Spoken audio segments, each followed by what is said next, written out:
ආයුබෝවන් අපස සාමාන්‍ය පෙළ තොරතුරු තාක්ෂණ පුනරීක්ෂණ පාඩම් මාලාව යටතේ අපි අද කතා කරන්නේ මේ මෙහෙයුම් පද්ධති කියන පාඩම තමයි අපි කලින් වීඩියෝ එක හරහාත් කතා කරගෙන හිටියේ. එතනදී අපිට තවත් වැදගත් වෙන කොටසක් අපි මෙහිදී සාකච්ඡා කරනවා මිත්‍රශීලී පරිශීලක අතුරු මුහුණත් ලබා දීම. මේ පරිශීලක අතුරු මුහුණත් ලබා දීම කියන එක මෙහෙයුම් පද්ධතියක මූලික වශයෙන් සිදු කරන කාර්යයක් විදිහට අපි සැලකනවා. අතුරු මුහුණත් ගැන කතා කරද්දී වර්ග දෙකක අතුරු මුහුණත් තියෙනවා. විධානපේලී අතුරු මුහුණත් සහ චිත්‍රක පරිශීලක අතුරු මුහුණත් කියන ඒවා. මුල් කාලයේ මෙහෙයුම් පද්ධතිවල භාවිතා වුණේ විධානපේලී අතුරු මුහුණත්. වර්තමානයේ වෙනකොට දියුණු වෙමින් පවතින පරිගණක මෙහෙයුම් පද්ධතිවල භාවිතා වෙන්නේ චිත්‍රක පරිශීලක අතුරු මුහුණත්. මෙතනදී විධානපේලී අතුරු මුහුණත් කියන්නේ මේ වගේ අපිට සියලුම විධානයන් අපි ටයිප් කරන්න අවශ්‍යයි. ඔට මේ කමාන්ඩ් ප්‍රොම්ප්ට් එක භාවිතා වෙනවා මේ වගේ. එතකොට මේ වගේ මෙහෙයුම් පද්ධතියක් තුළ වැඩ කටයුතු කරන්න හරිම අපහසුයි. මොකද අපි මේවා අදාළ විධානයන් නිවැරදිව මතක තබා ගැනීම, ඒ වගේම සින්ටැක්ස් නිවැරදි ආකාරයෙන් භාවිතා කිරීම ඉතාම අත්‍යවශ්‍ය වෙනවා. මේ වගේ මෙහෙයුම් පද්ධතියක ඒ හින්දා ඒ වගේ ඒවා භාවිතා කරන්න අපහසු හින්දා එතනින් දියුණු තත්ත්වයට ගිහිලා චිත්‍රක පරිශීලක අතුරු මුහුණත් සහිත මෙහෙයුම් පද්ධති භාවිතයට එකතු වෙලා තියෙනවා. මේ චිත්‍රක පරිශීලක අතුරු මුහුණත් කියලා කියන්නේ ඒකේ කවුළු කියන්නේ වින්ඩෝස්, අයිකන්ස්, මෙනු සහ පොයින්ටර්ස් දක්වනයන් භාවිතා වෙනවා. මෙන්න මේවා භාවිතා වෙන මෙහෙයුම් පද්ධතිය අපි හඳුන්වනවා චිත්‍රක පරිශීලක අතුරු මුහුණත් සහිත මෙහෙයුම් පද්ධතියක් කියලා. එතකොට එහි සංරචක විදිහට අපි මේ WIMP කියන කෙටි නාමයෙන් හඳුන්වනවා. අර කලින් කිව්ව කාරණා ටික Windows icons, menus සහ pointers ඒක ඔබ මතක තබා ගන්න ඕන ප්‍රශ්නවලදී මේ WIMP කියන එක ගැන අහන්න පුළුවන්. එතකොට ඊට පස්සේ අපි කතා කරන්න තියෙන්නේ මෙහෙයුම් පද්ධතියක මෙහෙයුම් පද්ධති වර්ග ගැන අපි කතා කරා. එතනදී අපිට මේ උපයෝගිතා වැඩසටහන් කියන එක ගැන කතා කරන්න අවශ්‍ය වෙනවා. මේ උපයෝගිතා වැඩසටහන අවශ්‍ය වෙන්නේ පරිගණක පද්ධතියේ විශේෂයෙන් නඩත්තු කිරීමේ කාර්යයන් සඳහා. මෙහෙයුම් පද්ධතියක් කරා පරිගණකේ භාවිතා කරගෙන යනකොට ඒකේ නඩත්තුව සඳහා තමයි මේවා අවශ්‍ය වෙන්නේ. අපි බලමු මොන වගේ ඒවාද භාවිතා කරන්න පුළුවන් අපිට මේ කාර්ය සඳහා. උපස්ථ මෘදුකාංග, තැටි සුපරීක්ෂණ, තැටි ප්‍රතිභාගීකරණ, ගොනු දත්ත සංකෝචන, කාර්ය කළමනාකරු, ඊළඟ පද්ධති දෝෂ නිශ්චය කිරීමේ මේවලම් ඒ වගේ දේවල්, ඒ වගේම ප්‍රතිවෛරස මෘදුකාංග, බෑකප්ස් ගන්න භාවිතා වෙන මෘදුකාංග, දත්ත සම්මුහූර්ත කරන මෘදුකාංග, තැටි බෙදීම සඳහා මෘදුකාංග, ඒ වගේම ස්ක්‍රීන් සර්වර්ස් ඔබ භාවිතා කරන ඇති පරිගණකවල ඒ වගේ දේවල් අපිට භාවිතා කරන්න පුළුවන් මේ පරිගණක පද්ධතියේ නඩත්තු කටයුතු සඳහා. කියන්නේ ඒව තමයි අපි උපයෝගිතා මෘදුකාංග විදියට සැලකන්නේ. හරි අපිට එතකොට මේ පාඩම යටතේ විශේෂයෙන් මේ උපයෝගිතා වැඩසටහන් තුනක් ඔබට සවිස්තරාත්මකව දක්වලා තියෙනවා. මේ තුන මතක තියාගන්න. මොකද මේකේ ලොකු විස්තරයක් තිබ්බත් සරල පැහැදිලි කිරීමක් තමයි තියෙන්නේ. අපිට මේව මතක තියාගන්න පුළුවන්. මෙතනදී බලමු පළවෙනි එක පංගු බෙදීම. ඩිස්ක් පාර්ටිෂන් කියන එක. පාර්ටිෂනින්. පාර්ටිෂනින් කියන එකෙන්ම ඔබට අදහස තේරෙනවා. පාර්ටිෂන් කරනවා කියන්නේ අපි වෙන් කර ගන්නවා. වෙන් කිරීමක් සාමාන්‍ය භාවිතයේ පාර්ටිෂන් කියන කෙනුත් කරන්නේ. ඉතින් එහෙමනම් මෙතන අපේ දෘಢ තැටිය කොටස් වලට බෙදා වෙන් කර ගැනීම තමයි මේ පාර්ටිෂන් කියන එක යටතේ සිද්ධ කරන්නේ. ඔබ දන්නවා ඔබේ පරිගණකය ගත්තත් ඔබේ පරිගණකවල C D E ආදී වශයෙන් කොටස් වෙන් කරලා තියෙනවා. මොකද අපි සේව් කරන්න යන අවස්ථාවේදී අපිට ඒ අදාළ ස්ථානයන් නිවැරදිව තෝරා දෙන්න අවශ්‍ය වෙනවා. ඔකට මේ විදිහට කොටස් වෙන් කරලා තියෙන එක තමයි මේ පංගු බෙදීම කියලා හඳුන්වන්නේ. එතනදී අපිට විශේෂයෙන් දැන් අපිට බෑකප්ස් අරන් තියාගන්න ඒ වගේ දේවල් වලට මේව භාවිතා කරන්න පුළුවන්. නමුත් බෑකප්ස් වලට නම් එම තැටියෙම භාවිතා කරන එක එච්චර සුදුසු වෙන්නේ නැහැ. ඔකට මේ විදිහට අපිට පුළුවන් පාර්ටිෂන් කර ගැනීම සිද්ධ කරන්න. ඔබට මේ රූපසරහනේ දක්වන්නේ පාර්ටිෂන් කරන්න කලින් අලුතෙන් උපාංගයක් ගත්තම තියෙන විදිහ සහ පාර්ටිෂන් කරාට පස්සේ ඒක තියෙන විදිහ. මේ විදිහට කොටස් වලට වෙන් වෙලා තියෙනවා. එතකොට අපිට මේක වැදගත් වෙන්නේ අපේ පරිගණකයේ තියෙන ගොනු පිළිවෙලට ගබඩා කරලා තියාගන්න තමයි මේක වැදගත් වෙන්නේ. අපි සාමාන්‍යයෙන් 100ක තුල අපිට ගොඩක් විශේෂිත වෙච්ච software තමයි ගබඩා කරලා තියාගන්නේ. උඩ අපිට permission දෙන්න පුළුවන් වෙන users පරිගණකේ භාවිතා කරනවා නම් කොයි කොටස පාවිච්චි කරන්න පුළුවන් කියන එක. උඩ අපිට මේ ගොනු වල ආරක්ෂාව සඳහාත් මේක වැදගත් වෙනවා. ඔබට මේ පංගු බෙදීමේ වැදගත්කම ගැන කියලා තියෙනවා. පරිගණකයේ තැන්පත් කරන ලබන දේවල් වෙන වෙනම තැන්පත් කරගන්න අපි කිව්වා වගේ ඒ වගේම පරිගණකයේ මෙහෙයුම් පද්ධති එකකට වඩා ස්ථාපනය කිරීමට ඒ මෙහෙයුම් පද්ධති කීපයක් අපේ පරිගණක වල භාවිතා වෙනවා නම් මේ එක එක පාර්ටිෂන් එක තුල ඒවා වෙන වෙනම ස්ථාපනය කර ගැනීමේ හැකියාව තියෙනවා. ඔට ඒ වගේ දේවල් ගොඩක් අපිට වැදගත් වෙනවා. අපි Windows වල C වල ඉඳලා තමයි පාර්ටිෂන් කරන්නේ CD E ආදී වශයෙන් තමයි අපි පාර්ටිෂන් කිරීම සිද්ධ කරන්නේ. එතනදී ඔබට විශේෂයෙන් වැදගත් වෙන කොටසක් තියෙනවා මේ ලිනක්ස් පාදක කරගත්ත මෙහෙයුම් පද්ධතිවල. ලිනක්ස් පරිසරයේදී දෘඩ තැටියේ පංගු සංඛ්‍යාංක බහුවිධ තැටි සැනලි මතක ඒකක ආදී සියල්ල ෆෝල්ඩර ලෙසින් ආදේශ කර ගැනීම සිදු කරයි. මේ නිසා ලිනක්ස් පරිසරයේදී CD ආදී ලෙසින් නම් කරනු ලබන දාවක දැක ගැනීමට නොහැකිය. මේක ප්‍රශ්නවල එන්න පුළුවන් තැනක්. Windows වල තමයි අපි CD ආදී වශයෙන් පාර්ටිෂන් කරන්නේ. Linux පරිසරයේදී Linux මෙහෙයුම් පද්ධතිවල එහෙම පාර්ටිෂන් කිරීමක් සිද්ධ කරන්න අවශ්‍ය වෙන්නේ නැහැ. ඒක මතක තියාගන්න. ඊළඟට අපි බලමු මේ ආකෘතිකරණය නැත්නම් disk formatting කියන එක. මොකද මේ ෆෝමැට් කරනවා කියන්නේ ඔබ දන්නවා ඔබේ පරිගණකයේ අපිට පෙන් ඩ්‍රයිව් එක වැඩ කරන්නේ නැත්නම් ඔබට ෆෝමැට් කරලත් නැවත බලන්න පුළුවන් ඒක වැඩ කරයිද කියලා. ඔබට ඒ වගේ ෆෝමැට් කිරීමෙන් කරන්නේ නැවතත් ඒක අර මුල් ආකෘතියට සකස් කර ගන්නවා අලුත් උපාංගයක් විදියට සකස් කර ගැනීමක් සිද්ධ කර ගන්න පුළුවන් ෆෝමැට් කිරීමෙන්. එතකොට අපිට මේ බලන්න මේකෙදී විස්තර සහිතව කියලා තියෙනවා. දෘඩ තැටියක් පංගු බෙදීමට ලක් කළද එහි එක්වරම දත්ත තැන්පත් කළ නොහැකිය. එම පංගු සියල්ල අප විසින් වෙන්වෙන්ව ආකෘතිකරණය කළ යුතුය. මේ ආකෘතිකරණය කිරීම මේ රූපසටහනේ ඔබට පෙන්නලා තියෙනවා. මේ ආකෘතිකරණය කිරීම තුලින් තමයි දත්ත ගබඩා කරන්න පුළුවන් ආකාරයට අපේ දෘඩ තැටිය සකස් කිරීම සිද්ධ කරන්නේ.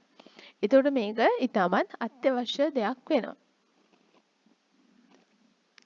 වර්තමානයේ වෙළඳපොළෙහි බොහෝ සැනලි මතක ඒකක පෙරහැර ගස්වා ඇති අතර කෙලින්ම භාවිතයට ගැනීමට හැකියාව පවති. ඔබ දන්නවා ඔබ පෙන් ඩ්‍රයිව් එකක් ගෙනාවට පස්සේ ඔක ෆෝමැට් කරගෙන ඉන්නේ. ඒ පෙන් ඩ්‍රයිව් එක අපිට කෙලින්ම ප්‍රී ෆෝමැටඩ් එකක්. එතකොට ඒක කලින් ෆෝමැට් කරපු එකක්. එතකොට ඒවා කෙලින්ම භාවිතයට ගන්න පුළුවන්. එහෙම නැත්නම් අපි ඒවා ෆෝමැට් කිරීම කරන්න වෙනවා. හරි එතකොට මේ ෆෝමැට් කරන එක ඉතාමත් අත්‍යවශ්‍යයි. දැන් අපි හිතමු මං ගාව හાર્ඩ් ඩිස්ක් එකක් තියෙනවා. ඒක වැඩ කරන්නේ නැහැ මොනවා හරි වෙලා. මට නැත්නම් පිළිලා මට අවශ්‍ය වෙන එක ෆෝමැට් කරගන්න. ඒක ෆෝමැට් කරපු ගමන් මොකද වෙන්නේ? ඒකේ තිබිච්ච දත්ත සියල්ලම මැකිලා යනවා. ඒ හින්දා අපි උපාංගයක් ෆෝමැට් කරන්න කලින් හાર્ඩ් ඩිස්ක් එකක් පෙන් ඩ්‍රයිව් එකක් ඕනෙම එකක් ෆෝමැට් කරන්න කලින් ඒකේ තියෙන වැදගත් දේවල් ටික අපි එතනින් ඉවත් කරලා වෙනත් තැනක බෑකප්ස් එකක් තියාගන්න එක වැදගත් වෙනවා. නැත්නම් ෆෝමැට් කරපු ගමන් ඔබ මතක තියාගන්න තියෙන දේවල් මැකිලා යනවා. ඒ වගේම ඊළඟට වැදගත් වෙන එකක් තමයි මේ ප්‍රතිභාගීකරණය කියන එක. ඔබට පේනවා ඇති මේ රූපසටහනේ අපේ මේ තැටියේ දත්ත ගබඩා වෙලා තියෙන්නේ තැනින් තැන. තැනින් තැන තමයි දත්ත ගබඩා වෙලා තියෙන්නේ. එතකොට අපි යම්කිසි ලේඛනයක් සකස් කරලා සේව් කරනකොට ගබඩා කරනකොට තැටියේ යම් තැනක ගබඩා වෙනවා. නැවතත් අපි හිතමු තව දවසක මම අද ලේඛනයක් අදලා මට සම්පූර්ණයෙන් ඉවර කරගන්න බැරුණා මම ඒක දැනට කරපු එක සේව් කරලා තියෙනවා. හෙට නැවතත් මේ ලේඛනය ඕපන් කරගෙන ඒකේ වෙනස්කම් කරනවා. වෙනස්කම් කරනකොට තව අදුරටත් ඒකට දේවල් එකතු කරනකොට ඒ ෆයිල් එකේ ගොනුවේ ධාරිතාවය වැඩි වෙනවා. දැන් ඊළඟ දවසේ මම එඩිට් කරලා ඉවර වෙලා ආපහු මේක සේව් කරනවා. නමුත් කලින් දවසේ අපි හිතමු සරලව කියමුකෝ අපි ගිගාබයිට් 5ක ෆයිල් එකක් කියලා. ඒක එතන ගබඩා කරලා දෙන්නේ. එහෙමනම් එතන ඉඩ වෙන් වෙලා තියෙන්නේ ඒ ගොනුවේ ප්‍රමාණයට. දැන් අද අපි එඩිට් කරා මේක තවදුරටත් ලොකු වුණා නම් එතකොට අපිට එතන ඉඩ මදි වෙනවා ගබඩා කරගන්න. ඒ හින්දා ඒක තැටියේ වෙනත් තැනක තමයි ගබඩා වෙන්නේ ඊටු ටික. එතකොට මේ තැටියේ පුරා එකම ගොනුවේ කොටස් තැනින් තැන ගබඩා වීම සිද්ධ වෙනවා. අන්න ඒ වගේ අවස්ථාවල තමයි අපිට මේක අත්‍යවශ්‍ය වෙන්නේ. මේක බලමු අපි ප්‍රතිභාගීකරණය පිළිබඳව අපිට කතා බහ කිරීමට සිදුවන්නේ Windows පරිසරය තුළ. කියන්නේ ඔබ එතකොට ඔබ මතක තියාගන්න ඕනේ Linux පරිසරය තුළ Linux මෙහෙයුම් පද්ධතිවල මේ ප්‍රතිභාගීකරණය කියන එක අපිට අවශ්‍ය වෙන්නේ නැහැ. ගොනුවක් දුරට තැටියක හෝ සැලඩ මතකයක තැන්පත් කිරීමේදී සමහර අවස්ථාවලදී එක දිගට තැන්පත් වීම සිදු නොවීමට ඉඩ පවතී. මෙසේ ගොනුවේ කොටස් තැටියේ විවිධ ස්ථානවල තැන්පත් වීම ඛණ්ඩනය ලෙසින් හැඳින්වෙනවා. හරි ඒක අපි ඛණ්ඩනය කියලා හඳුන්වනවා. ඛණ්ඩනය හේතුවෙන් ගොනුවක් කියවීමට උත්සාහ කිරීමේදී ඒ කොටස් එක දිගට නොපිටීම නිසා කියවීම සඳහා වැඩි කාලයක් ගත වීම සිද්ධ වෙනවා.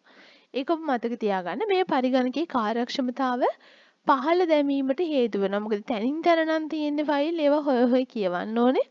ඒවට වැඩි කාලයක් ගත වීම සිද්ධ වෙනවා. පරිගණකයේ කාර්යක්ෂමතාවයේ පහළ යාමක් නිරීක්ෂණය කරනු ලැබුණහොත් ඒ ඛණ්ඩනය නිසා සිදුවිය හැකි අතර මේ සඳහා ගත හැකි හොඳම පියවර වන්නේ දුරට තැටිය ප්‍රතිභාගීකරණය සඳහා පියවර ගැනීමයි. එහෙමනම් මේ ඛණ්ඩනය කියන එක වැළැක්වීම සඳහා තමයි අපි ප්‍රතිභාගීකරණය සිද්ධ කරන්නේ. ඛණ්ඩනය ඉවත් කිරීමට තමයි ප්‍රතිභාගීකරණය කරන්නේ. එතකොට ප්‍රතිභාගීකරණයෙන් පසු මේ පළවෙනි එක ඛණ්ඩනය වෙච්ච ඒවා ඒකට ඉවත් කරන්න අපි ප්‍රතිභාගීකරණය කරනවා. මේ දෙවන රූප සටහනෙන් දැක්වෙන ප්‍රතිභාගීකරණයෙන් පසු අර ගොනුවේ තැනින් තැන තිබිච්ච කොටස් තැටියේ එක ළඟට අරගෙන තියෙනවා. එතකොට ඒක ඒ තුලින් අදාළ ගොනුව ඉතාමත් පහසුවෙන් හොයාගන්න කියව ගන්න හැකියාව ලැබෙනවා. ඔබට මෙතනදී විශේෂයෙන් කියනවා ඔබට Linux පාදක මෙහෙයුම් පද්ධතිවලදී ගොනු තැන්පත් කිරීම සිදු කරන්නේ වෙනස් ආකාරයකින්. ඔබට ප්‍රශ්නවලදී මේ වගේ තැන් තමයි අහන්න පුළුවන්. මොකද ඔබගේ සිලබස් එක තුළ මේ පොතේ මේ කරුණු සඳහන් වෙලා තියෙන ඉඳන් මේ වගේ විශේෂ තැන් ඔබ විශේෂයෙන් කියවලා මතක තියාගන්න අවශ්‍ය වෙනවා. බලන්න මෙහිදී ගොනු තැන්පත් කිරීමේදී ගොනු එක ළඟ තැන්පත් නොකර සෑම ගොනුවක් සඳහාම අමතර වැඩි ඉඩක් වෙන් කර ගනිමින් ඊළඟ ගොනුව ඊට ඈතින් තැන්පත් කිරීමට කටයුතු කරයි. මේ නිසා මුල් ගොනුවේ ප්‍රමාණය විශාල වුවත් ඒ එක දිගට තැන්පත් කර ගැනීම සඳහා ප්‍රමාණවත් ඉඩක් පවතී. මේ නිසා Linux පාදක මෙහෙයුම් පද්ධතිවලදී ඛණ්ඩනය සිදුවීමට ඇත්තේ අඩු ඉඩකි. එසේම යම් හේතුවක් නිසා ගොනුවේ ධාරිතාව වර්ධනය වීම අදාළ ගොනුව සඳහා වෙන් කර ඇති ඉඩකට වඩා විශාල වන්නේ නම් එම අවස්ථාවේදී අදාළ ගොනුව වෙනත් ස්ථානයකට විතැන් කිරීමට Linux පාදක මෙහෙයුම් පද්ධතිය ක්‍රියා කරයි. මේ නිසා Linux පාදක මෙහෙයුම් පද්ධතිවලදී ප්‍රතිභාගීකරණය සඳහා අමතර උපයෝගිතා වැඩසටහන් අවශ්‍යතාවයක් ඇති නොවේ. අන්න මේ කාරණය මතක තියාගන්න ප්‍රශ්නවලදී ඔබෙන් අහන්න පුළුවන්. Linux පාදක මෙහෙයුම් පද්ධතිවලදීත් අපිට මේ ප්‍රතිභාගීකරණයත් අවශ්‍ය වෙන්නේ නැහැ. මොකද ඒකේ ෆයිල් ගබඩා කරන්න ෆයිල් එකේ ඉඩට වඩා වැඩි ඉඩක් වෙන් කරනවා. එතකොට ඒක එඩිට් කරලා ධාරිතාවයේ විශාල වුණත් ඒ ඉඩ ප්‍රමාණවත් වෙනවා. ඊටත් වැඩිය වුණොත් මේකේ කියන විදිහට වෙනත් තැනක ගබඩා කිරීම සිද්ධ කරනවා. එතකොට ඔය උපයෝගිතා වැඩසටහන් කීපයක් තමයි ඔබට කතා කරේ.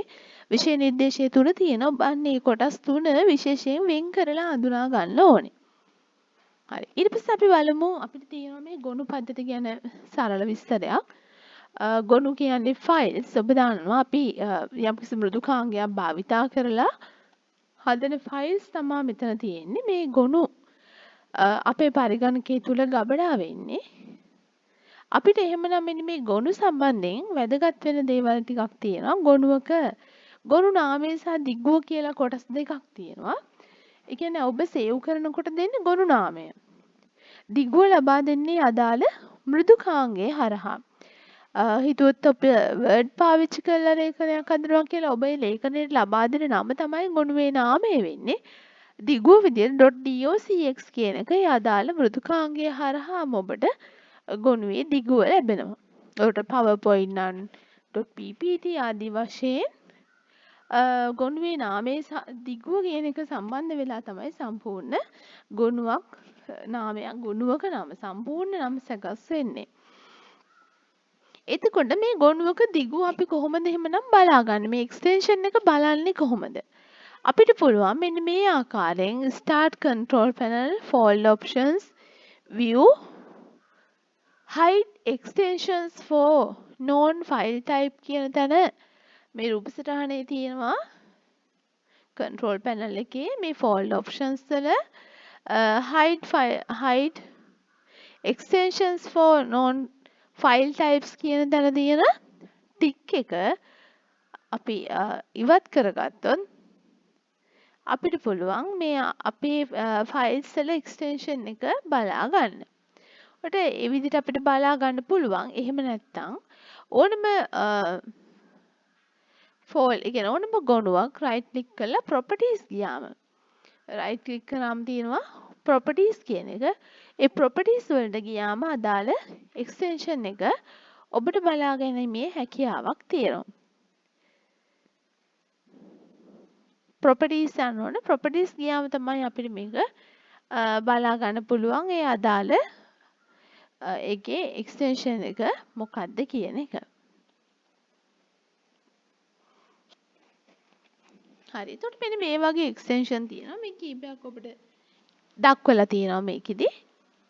බලන්න මේ .exe කියලා එක්ස්ටෙන්ෂන් එකක් තියෙනවා. ඒ වගේම .dat කියලා එක්ස්ටෙන්ෂන් තියෙනවා. මේ වගේ එක්ස්ටෙන්ෂන් තියෙනවා. අපිට මේ සාමාන්‍ය මේ තියෙන මේ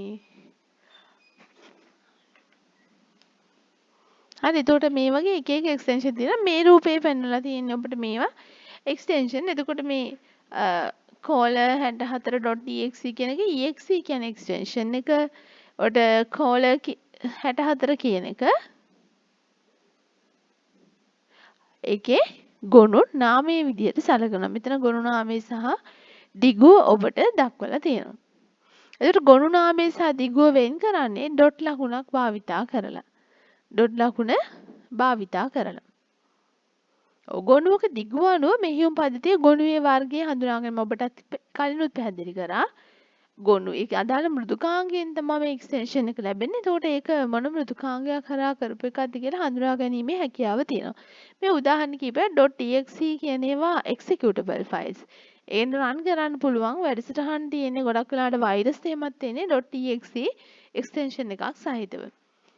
ඊළඟට Word වලින් හදපු එකක් නම් .docx, Excel වලින් හැදුවම .excelSX, PowerPoint වලින් හැදුවම .pptx, Access වලින් හැදුවම .accdb ආදී වශයෙන් ඔබට එක්ස්ටෙන්ෂන් දැක ගන්න පුළුවන්. ඒ වගේම ඔබ දන්නවා audio file එකක් නම් .mp3, video file .mp4 ආදී වශයෙන් මේ ඔක්කොම පින්තූර වල තියෙනවා වර්ග කීපයක් jpg, gif ඒ වගේ විවිධාකාරයේ දිගු නාමයන් භාවිතා වෙනවා.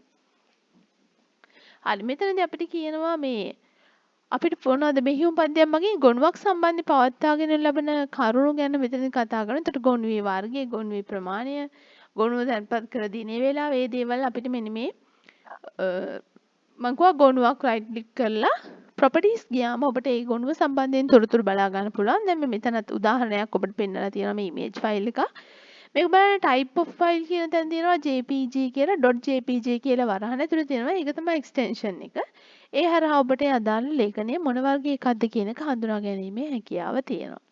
ඔබට මේ properties window එක මේ properties window එක තුලින් ඔබට හොයා ගන්න පුළුවන් කරුණු තමයි මේ පැහැදිලි කරන්නේ. මේකේ location එක කොහෙද තියෙන්නේ, size එක, ඊට පස්සේ create කරපු දිනය, modify කරපු දිනය, access අවසාන වශයෙන් access කරපු දිනය ආදී වශයෙන් තොරතුරු ගොඩක් අපිට මේ properties window එක හරහා බලා ගැනීමේ හැකියාව තියෙනවා. එතකොට ඒක අපිට ගොඩක් වැදගත් දෙයක්. හරි. ඊට පස්සේ මෙතනදී කියනවා අපිට ගොනුව තැන්පත් කිරීම සම්බන්ධයෙන් කරුණු කිහිපයක් තියෙනවා. ගොනුවක් තැන්පත් කිරීමට කැමති ආචෙන්දාර්ථාවක් තෝරා ගත යුතුයි. දාවකයක් ලෙසින් හැදින්නේ දුරතටිය බෙදීමෙන් පසු දාවක කිහිපයක් දැක ගැනීමට හැකිවන බව අපි දැනගන්නවා. ඒ කියන්නේ CD ආදි වශයෙන් කොටස් කිහිපයක් තියෙනවා. පරිගණක යන්ත්‍රයක දත තැන්පත් කිරීම දුරතටිය ප්‍රධාන වශයෙන් භාවිතා කරේ කොටස් වලට බෙදා නොමැති නම් C දාවක ලෙසද කොටස් වලට බෙදා ඇතනම් කොටස් ප්‍රමාණය අනුව පිළිවෙලින් C D E F ආදී වශයෙන් උත් පෙන්වුම් කරනවා. හරි ඒ වගේම CD, DVD, Blu-ray තැටි ඒ වගේ දේවල් G අක්ෂරයෙන් පෙන්වුම් කරනවා. එතකොට මේ වගේ දේවල් ඔබ මතක තියාගන්න.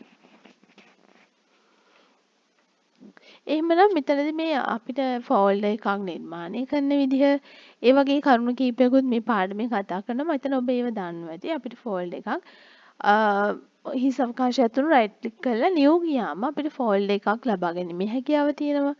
ඊට පස්සේ ඒවා කොපි කරලා පේස්ට් කරන්න පුළුවන්. කට් කරලා පේස්ට් කරොත් කලින් තිබ්බ ස්ථානින් ඉවත් වෙලා අලුත් තැනකට යනවා. කොපි කරලා පේස්ට් කරොත් කලින් තිබ්බ තැනක් තියෙද්දි අලුත් තැනකට යනවා. ඔට ඒ වගේ දේවල් අපිට ඩිලීට් කරන්න පුළුවන්, රීනේම් කරන්න පුළුවන්, ඔය වගේ දේවල් කරන්න පුළුවන්. ඔට එහෙමනම් මේ ඉතින්දී ඔබට මෙහෙයුම් පද්ධති කියන කොටස මෙතනින් අවසන් වෙනවා. අපි මෙහෙයුම් පද්ධති පාඩම තුල මේ වීඩියෝ අවසාන වීඩියෝ දෙකේම මෙහෙයුම් පද්ධතිය කියන එක ගැන කරුණු පැහැදිලි කරා. මම හිතනවා ඔබට යම්කිසි අවබෝධයක් ලැබෙන්න ඇති ඔබගේ විභාගයට මේ ප්‍රයෝජනයක් ලබා ගැනීමේ හැකියාව තියෙයි. අපි එහෙමනම් ඊළඟ පාඩමත් එක්ක සම්බන්ධ වෙමු. ඔබ සැමට සුබ දවසක්.